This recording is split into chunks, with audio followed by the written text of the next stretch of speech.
Britain's royal palaces. Majestic. It's absolutely dripping in history. Luxurious. The White Drawing Room at Buckingham Palace is like a scene from a Disney film. And packed to the rafters with incredible secrets. Secrets that the royal family would much prefer not to be made public. From royal courtships to royal births to royal marriages and scandals, the palaces have played host to all of that. This series goes behind palace walls. The royal palaces represent the monarchy and have incredible history. We'll learn how these iconic creations were built. 16th century kings built with brick in a way that we wouldn't recognise today. This is George IV leaving his mark on the centre of London. Uncover the spectacular palace art housed within them. The royal collection is vast, and I mean vast. It has more than 1 million objects spread across all of the royal palaces. Just imagine what has been collected over centuries. So this collection is unlike any other collection in the world. Discover their gruesome stories. It's an amazing insight into the royals' history, but also our common history. Frankly, you're going to cut the head off a king. It's got to be done in a palace.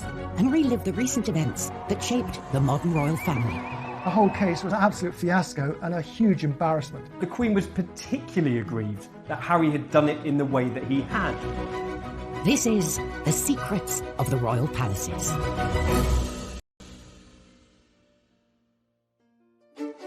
This time, a conversation between the Queen and Diana's butler is kept secret, landing him in the Old Bailey. I just felt as if I betrayed the princess's legacy, when all I'd ever wanted to do was protect her. We explore the royals' hidden getaway, the vast estate of Balmoral. They can walk for 4 or 5 hours and not come across a living soul. We discover that Henry VIII's great lost palace was a stadium for violence. What he does when he restores Whitehall Palace is he makes sure it has to have its own special cockfighting pit. And we reveal the secret story behind one of the most iconic statues in the country. To their astonishment, they found out that it was actually one of Queen Victoria's own daughters. And royal protocol is tested with President Trump's state visit to Windsor Castle. There was a lot of nervousness about how Trump would behave. All eyes were on him.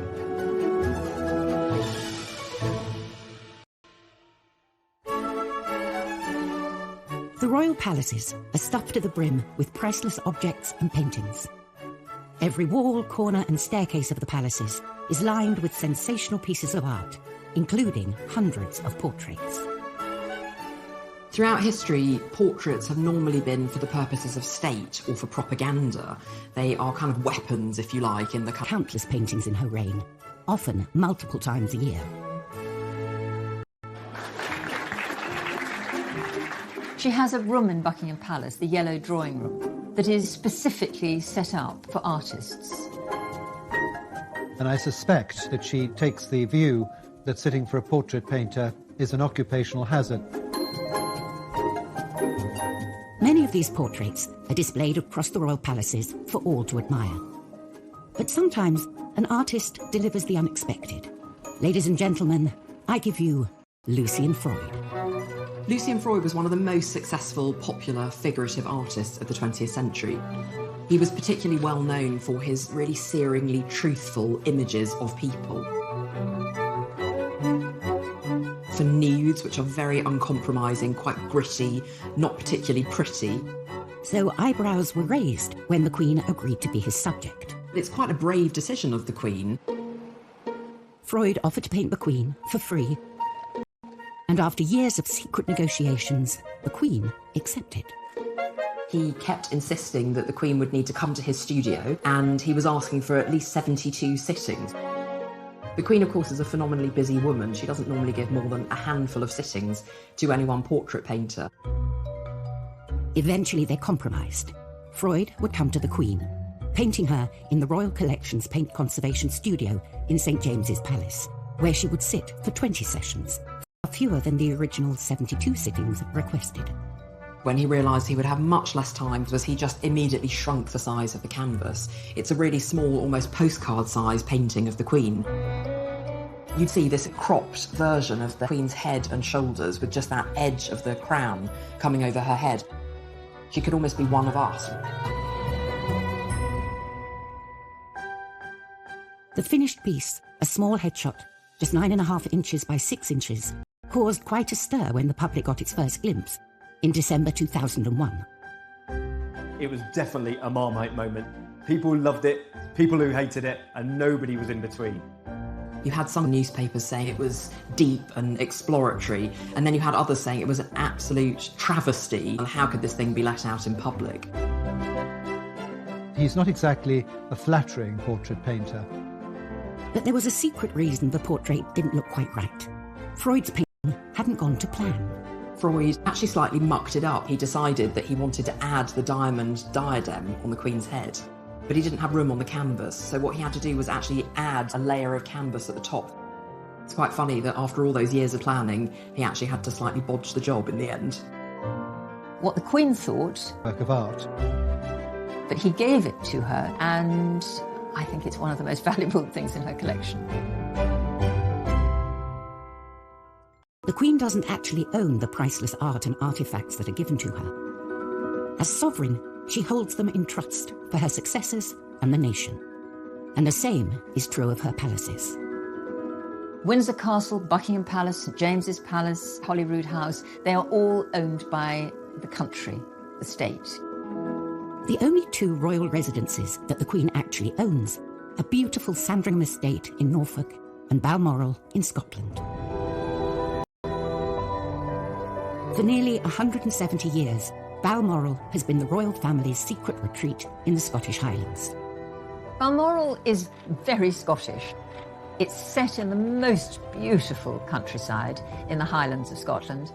The royal family's annual summer holiday here is a time for them to embrace all things Scottish. So you'll quite often kind of be woken up with the sounds of bagpipes.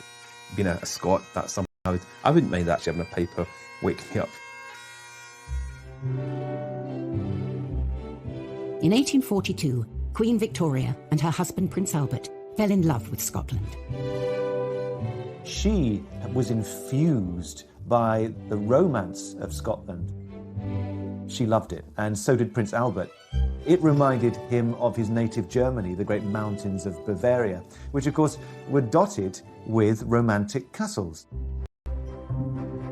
Victoria and Albert decided to invest in a Scottish castle of their own and bought one without ever having seen it. A painting was enough to make them part with £30,000, around £4 million in today's money, for Balmoral in the Cairngorms. Queen Victoria said it was a perfect place to escape from the sadness of the world. At that time, wars were raging across Europe. They'd found the perfect location, but there was one small issue with the castle itself. When they got to visit in 1848, Victoria said, well, yeah, it's lovely, but it's a bit small. So they moved into the existing castle and started building a bigger one 100 yards away. When it was finished, it had 70 rooms, including a huge ballroom. Its 7-storey tower harks back to medieval defensive tower houses, while its pepper-pot turrets are reminiscent of French chateaux. But Victoria and Albert's fantasy Scottish castle is not to everyone's taste. Balmoral is a really ugly building. I mean, phenomenal.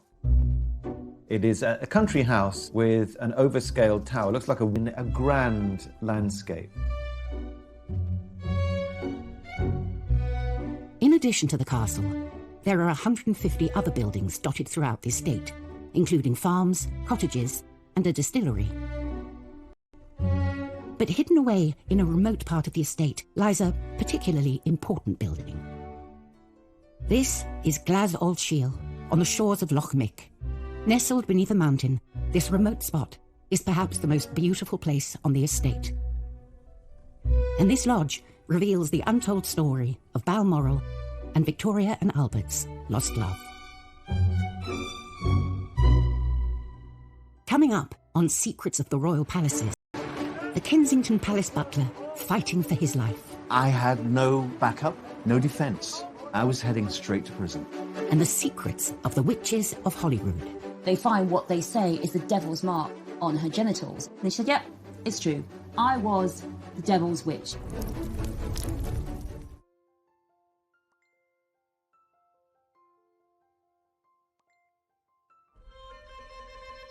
Each royal palace is as unique as monarch who lived there. George IV's Buckingham Palace was designed as a showpiece which would dominate London, while William III's Kensington Palace was built outside of London as he suffered from asthma and wanted to avoid the pollution. But none of the palaces are as closely associated with a particular monarch as Queen Victoria's Balmoral Castle. Balmoral, the royal Scottish retreat. It's not just a house, it's a 50,000-acre estate. That's almost twice the size of the city of Manchester. Balmoral is hundreds of acres of nothingness with nobody. They can walk for 4 or 5 hours and not come across a living soul. Queen Victoria and Prince Albert bought the estate as their ultimate secret love nest, a place where they could get away from the court and be together. It's what they were buying into at Balmoral. It was a way of life. It was an escape from royal duty and ceremonial and stuffy staterooms and interfering prime ministers. This was their pad. It was where they could indulge in their hobbies. Here, Albert would stalk deer and Victoria would paint. But all that came to an end in 1861 with Albert's premature death. Victoria was devastated. She retreated from the world and found solace at Balmoral. And here on the shores of Loch Mick, she built what she called her widow's house, where she could mourn in peace. It was an additional place where she associated to it. It became hers, her widow's cottage. And it just shows the depth, I think, of her despair and her need to escape. And it was at Balmoral that she found a place to do that. Victoria spent her first night in the lodge in October 1868 and recorded her sorrow and loneliness in her diary, missing her dearest Albert, with whom she had been so happy at Balmoral.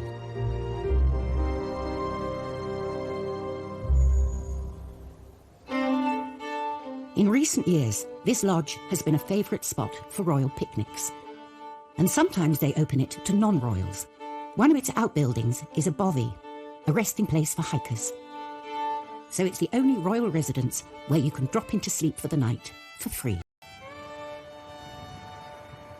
Another hidden building on the estate, about a mile from the main castle, is particularly special to our current queen. Every year she starts her summer holiday with a stay at the 7-bedroom Craiggowan Lodge. So since the house is open to the public for much of June and July, often the Queen will arrive in Scotland before the big house Balmoral is open. So she stays at Craiggowan Lodge.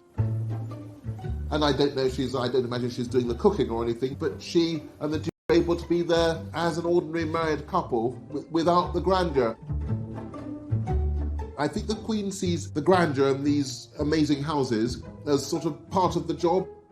But the Queen, like anybody else, can only be in one room at a time. So one room at a small house is probably rather a nice change. For a person who can never go on a normal holiday like the rest of us, Balmoral is incredibly important in the summer as her retreat and her place to explore the Highlands. Balmoral has been the royal family's secret escape for generations, hidden away in the vastness of the Scottish Highlands. But not all Scottish palaces have such sedate and serene history. Scotland's James VI, who became James I of England after the union of the Scottish and English crowns, used the other Scottish palace, Holyrood House, as a court. He made himself judge, jury, and executioner in the trial of Agnes Sampson. James VI is convinced that witches are out to get him. And it all really starts with bad storms. His wife, Anne, she's coming over from Denmark to marry him, and he decides that the bad storms on the way are caused by witches who are trying to kill the future queen. So James called for one woman, Agnes Sampson, to be brought to Holyrood House, and she's questioned. And in front of the king, she refuses to say she's a witch. She says she's innocent. So she's taken to the Holyrood cells. It's got these 4 teeth. 2 go into one cheek and the other 2 go onto the tongue. It's really torture. And still, she's not saying anything. She's not giving up. And then they decide to look for the devil's mark. And what they mean by a witch mark is what we'd see as a mole, even a freckle. I mean, they're that desperate, sometimes even a freckle will do. So finally, they find what they say is the devil's mark on her genitals, on her privities, as they put it. So that is really moment when Agnes crumbles. She said, yep, it's true. I was the devil's witch. So Agnes, poor woman, is burnt at the stake, and James, he is convinced that witchcraft exists. He writes a witch hunting guide, Demonology, a book that you can use for hunting down witches, and we think about 4,000 people are burned and killed as witches in Scotland. And all of this hysteria, all these deaths, they all began with James' trial of Agnes Sampson at Holyrood House. Throughout history, the royal palaces have played the part of the ultimate backdrop to some of the greatest affairs of state and political intrigue the country has ever seen. They've seen death, they've seen murder, they've seen marriage. Look at them, that's called a microphone. There's absolutely nothing that hasn't happened in these palaces. But what really gets the public interested are the secrets behind the drama.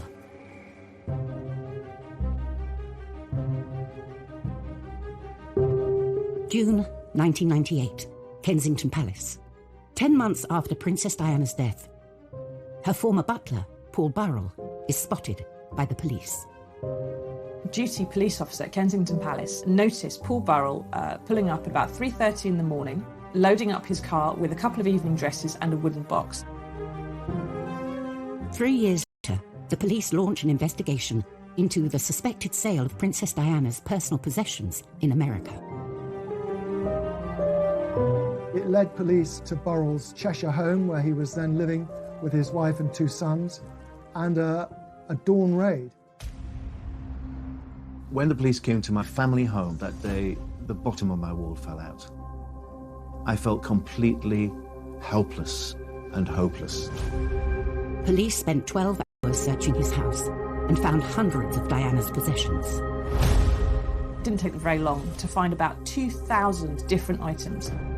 One officer went up into the loft and said, it's wall-to-wall royal dresses and stuff up here. The police's view was that this man was helping himself and stealing Diana's possessions. Burrell had worked for the Queen for 10 years.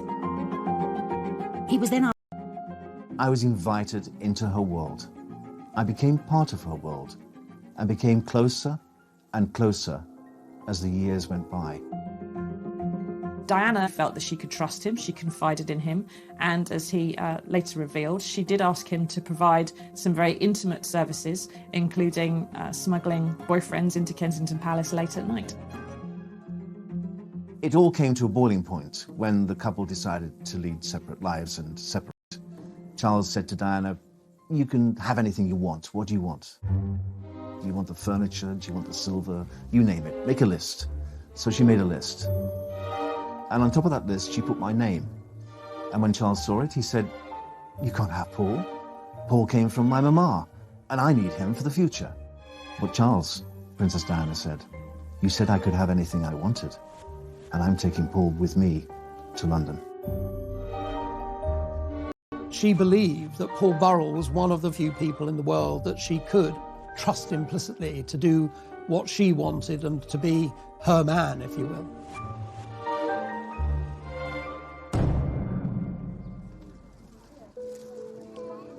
After Princess Diana's tragic death in 1997, Burrell was heavily involved in sorting her belongings at Kensington Palace. It was an arduous task, but I found it quite cathartic, really, to be in her world, to still be in control, to still be taking care of the things that she loved most. But Paul felt members of Diana's family were deliberately destroying her legacy, getting rid of material they didn't want the public to discover. He could see her mother and sister tearing up letters and removing things, and he felt that there were things in that palace which should be preserved for William and Harry.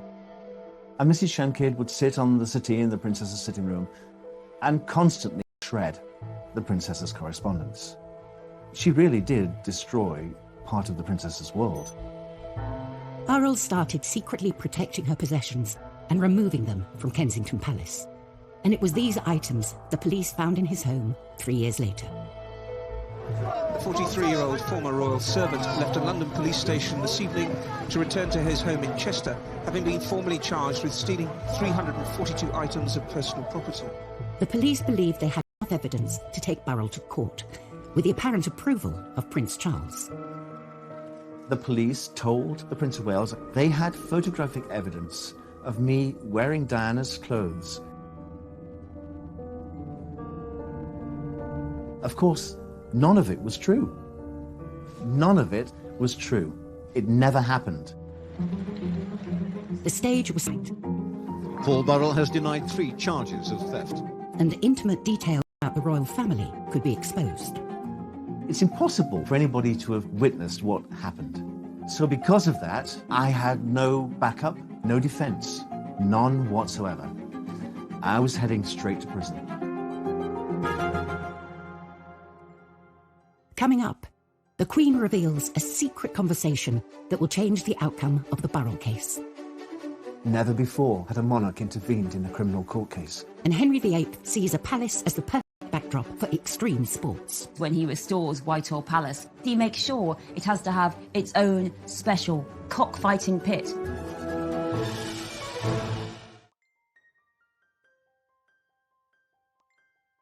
In that palace, which should be preserved for William and Harry.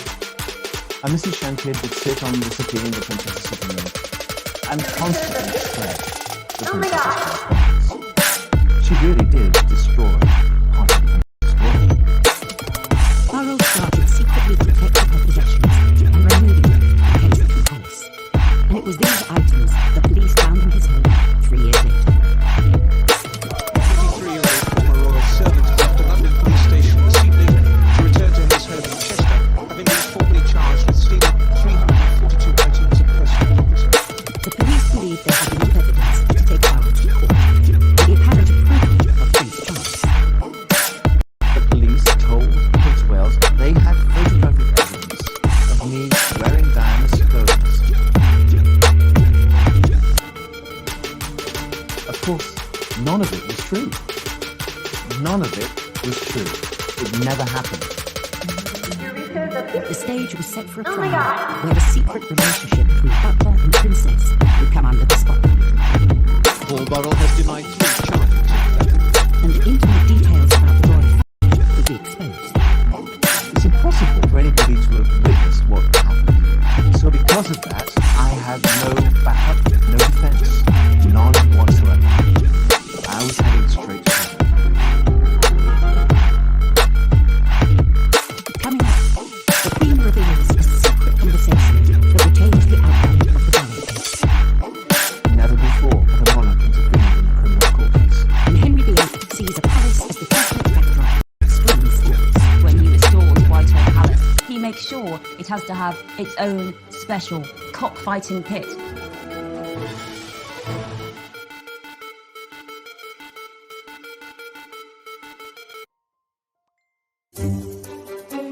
Behind the pomp and glamour of the British royal running. Very rarely do any of these backroom staff make it into the headlines.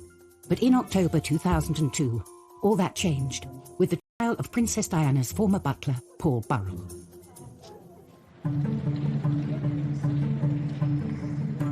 Burrell was accused of stealing possessions worth millions from Diana's Kensington Palace home. The police wanted my head on a spike. They wanted me in prison. Because then I would never, ever have been believed again. In his defence statement, Burrell mentioned a conversation he had had with the Queen after Diana's death. We were standing in her sitting room, just the 2 of us, and we had a very open, frank discussion.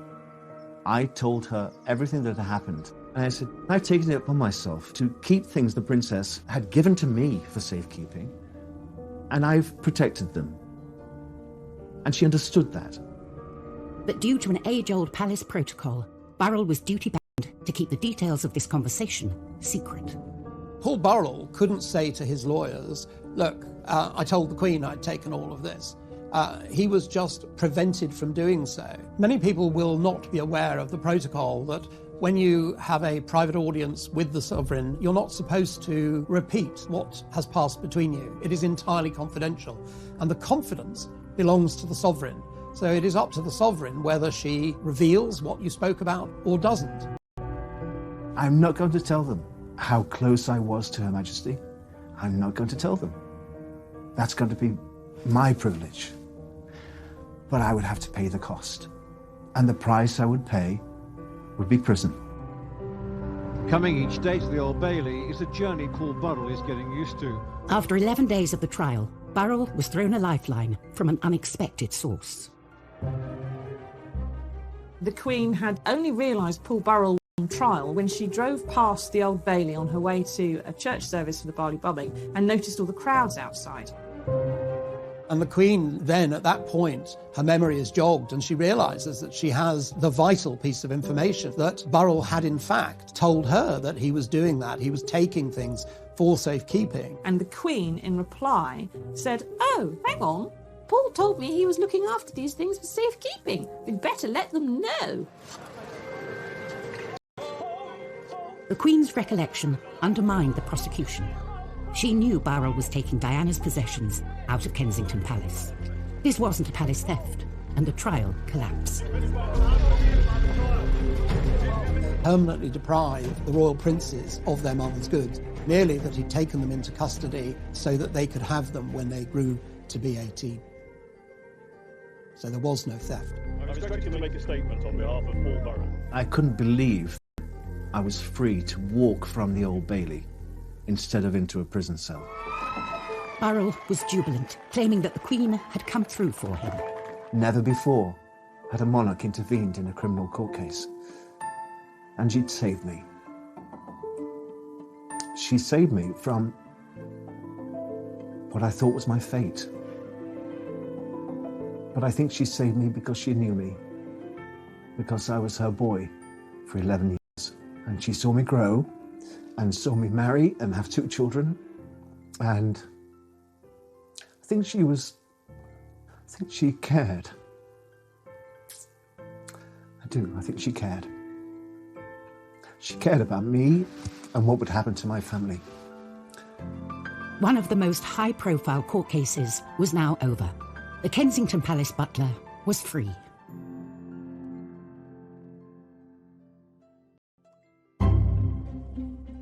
Henry VIII's great lost royal residence, Whitehall Palace, stood in the heart of the British establishment before it was destroyed by fire in 1698.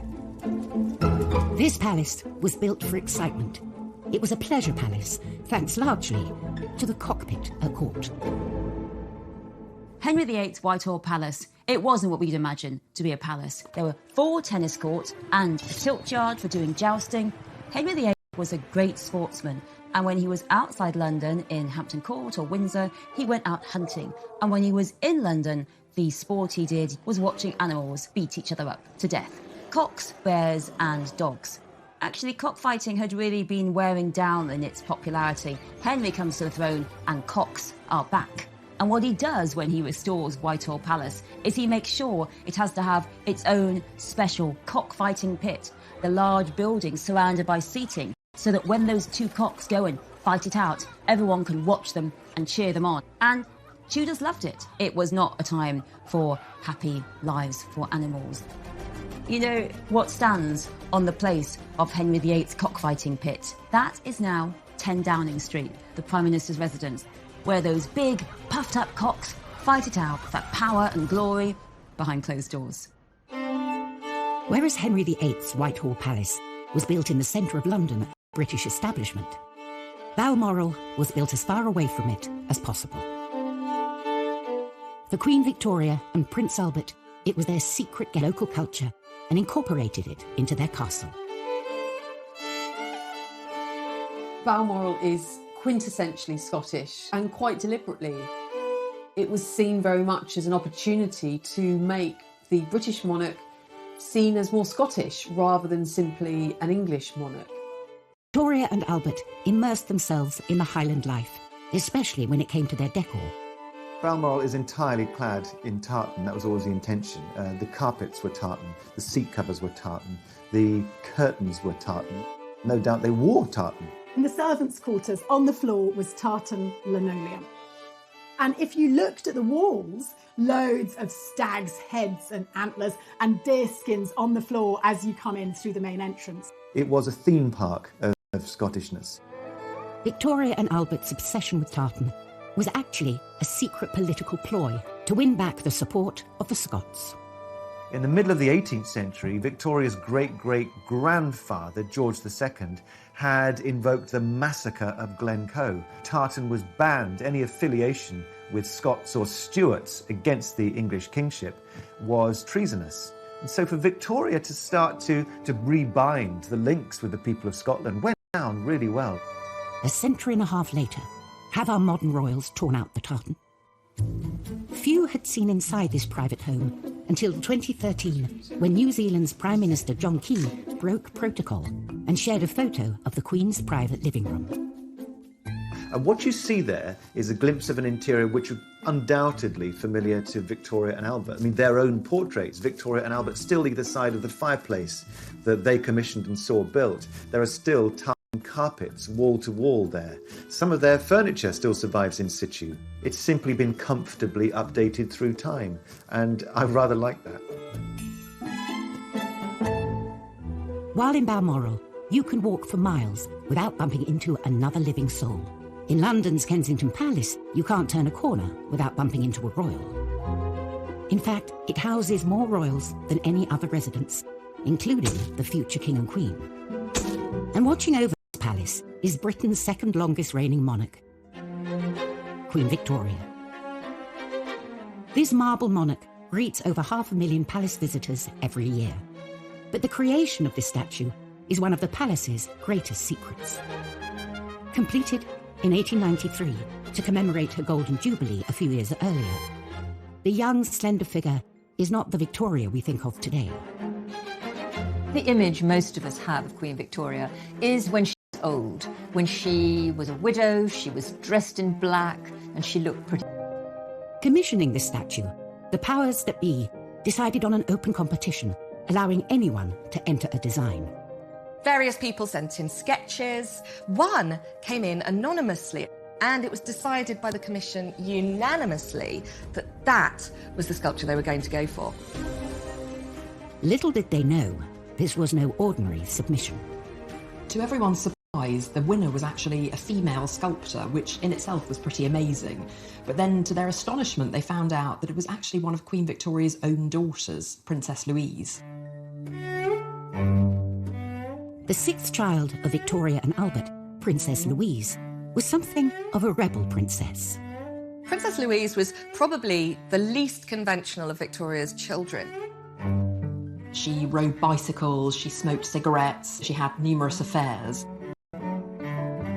She believed strongly in women's rights and suffrage. She also was very artistic. She wanted from a young age to go into what at this point was a male-dominated world of art and sculpture. Unsurprisingly, there were lots of subjects Louise and her mother did not see eye to eye on, including her sculpting. Victoria very much disapproved of her daughter's interest in sculpture. She thought it was a masculine art form and really unseemly for a princess. But the rebellious princess stuck to her guns. After much pushing and cajoling, she persuaded her mother to let her go to the National Art Training School, now the Royal College of Art. And that made her the very first princess ever to go to a public education institution. At first, Louise had not wanted to enter the competition for the commission, fearing it would be inappropriate. But now that she had won it, the stakes were even higher. Not only did she have to satisfy the organisers and the general public, she also had to please her disapproving mother, the Queen. Everyone would have had an opinion about the sculpture, and lots of people would have been waiting for Louise to fail, particularly feeling that a woman sculptor wasn't appropriate and a member of the royal family.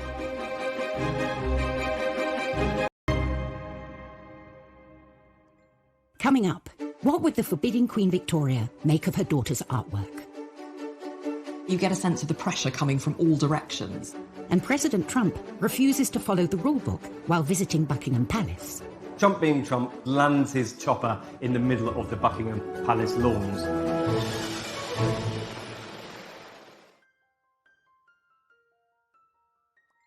Now the Royal College of Art.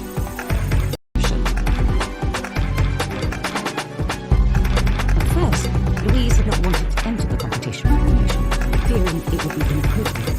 But now that she had won it, the stakes were even higher. Not only did she have to satisfy the organisers and the general public, she also had to please her disapproving mother, the Queen. Everyone would have had an opinion about the sculpture, and lots of people would have been waiting for Louise to fail, particularly feeling that a woman's sculpture wasn't appropriate and a member of the royal family.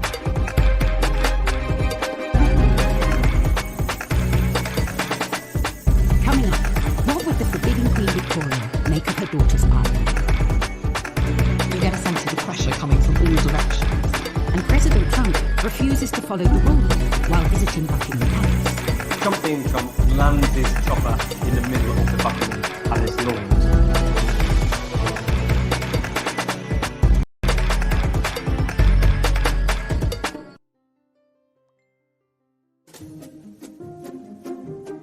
Kensington Palace houses more royals than any other residence. You've got Princess Eugenie and her husband Jack Brooks back there. Of course, you've got the Cambridges, the Department 1A, and the Gloucesters. I mean, the royals are very much packed in to Kensington Palace.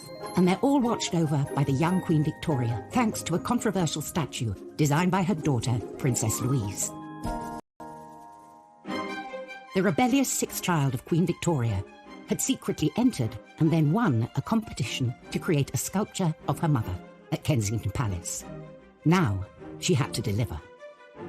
Louise herself lived in Kensington Palace, and that's where she'd set up her studio.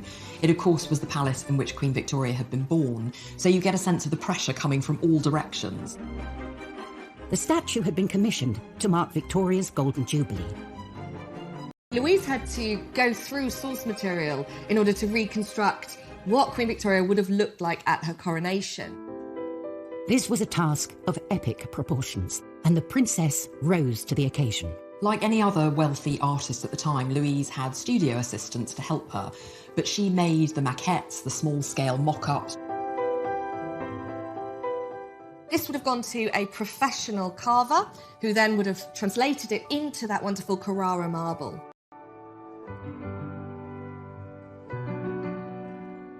Although the statue had been commissioned for the 1887 Jubilee, it was not completed until 1893, on the anniversary of her coronation.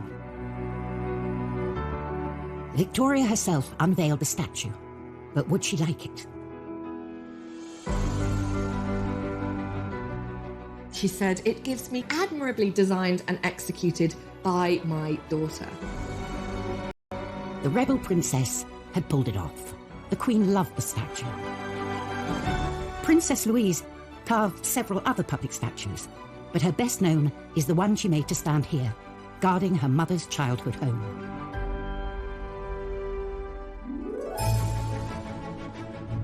In her 65-year reign, Queen Elizabeth has hosted 113 state visits. A heady mix of kings, queens, prime ministers and presidents have passed through the palace's gilded gates, but only one has ever gone over them. June 2019, the ballroom, Buckingham Palace. Georgian tableware is laid for a very special state banquet. The state visit is very much about putting on the best of British. It's a chance for us to show off and say, this is what we're all about, and the Queen personally will inspect the table. So there's pressure for the butlers. Feeling the heat on this official visit will be American President Donald Trump. Americans love the royal family. Even if you're the President of the United States, it's a big deal to come and meet the Queen. You know, you couldn't get two more opposite people in one room together than President Trump and Queen Elizabeth.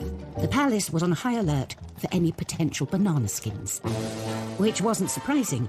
considering what had happened the first time President Trump met the Queen at Windsor Castle. If you look back at the G20 2018 visit, he did have that huge faux pas. Trump walks in front of her, everybody's cringing. This Queen is dwarfed by his gargantuan size and suddenly appears from behind him as an absolute shocker. And his lack of etiquette isn't the only baggage Trump brings with him. No. The room is full of mirrors. Where would you like us? If you look at the two state visits between Obama and Trump, it's almost night and day. When Obama arrived, he obviously took a car to Buckingham Palace, and the streets were lined with people cheering him on. And it completely opposite when Trump arrived. The streets were lined mostly with people protesting his visit.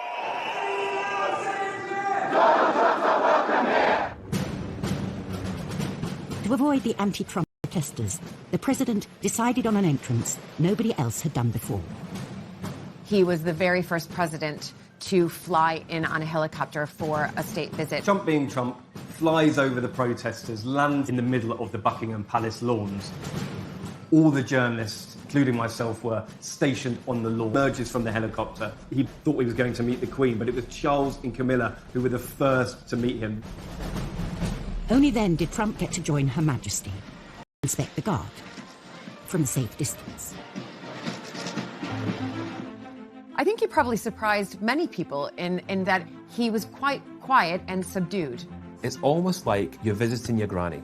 And you remember when you used to go and visit your granny, you would wear your best clothes, you would mind your P's and Q's, you wouldn't make any mistakes. President Trump knew he needed to be on the very best behavior. You have to remember, this Queen has been through everything. She's seen it all. This is just another president. Next time, at Windsor Castle, the world's oldest working kitchen rises from the ashes. The archaeologists revealed something quite extraordinary, that this was original to Edward III's building. We explore the mysterious Balmoral pyramid. It is really not what you would expect to see in the middle of the Scottish Highlands. And Diana's statue fails to materialise at Kensington Palace. Is this further evidence of a fractious relationship between the two of them?